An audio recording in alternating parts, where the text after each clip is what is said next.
Hey there, this is Evangelical One, and wanted to post a response to your conversion to atheism video, and a couple of things here. Uh, the first thing I'd like to point out is you didn't really offer any evidence for atheism. If somebody converts to atheism, which is a positive belief that there is no God, I know that God does not exist. There should be some reason why you would know that.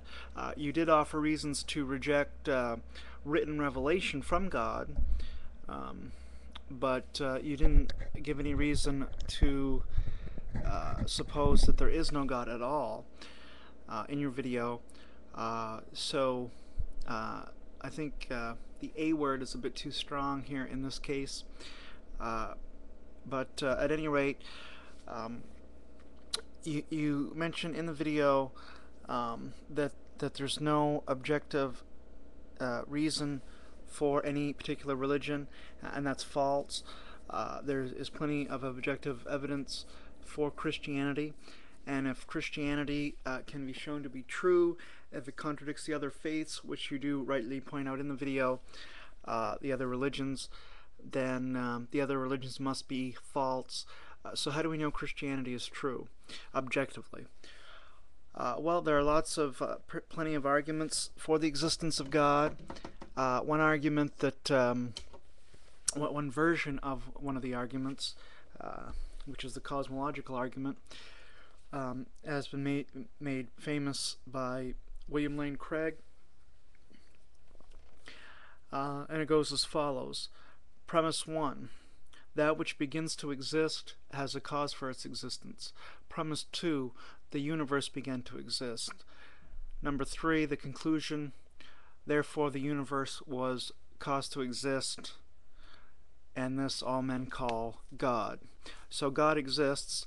That's a logical proof. It's logically valid. It's irresistible. If the premises are true, the conclusion must be true, and the premises are true. That which begins to exist does have a cause of its existence. The universe did begin to exist, so the universe was caused, and that cause is what we mean by the term God. Okay, so that's just saying that there is a God. It could be, it doesn't narrow it down specifically to Christianity, but for that we turn to Jesus. There was a historical person named Jesus who lived and who died.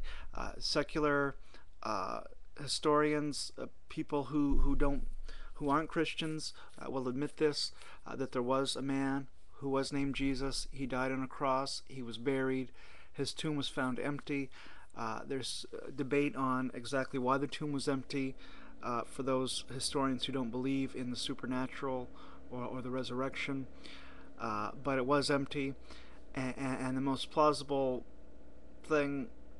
explanation for it that I'm aware of is the tomb was empty because Jesus wasn't there. The certain people in the Jewish authorities wanted to stop Christianity from spreading, and the people in the Roman government as well. Many of the disciples are said to have given up their lives for their belief in the resurrection. If they knew that it was all something they were making up, why would they take it to such an extreme of dying? So we've got logic, which is objective in the proof for God's existence. We've got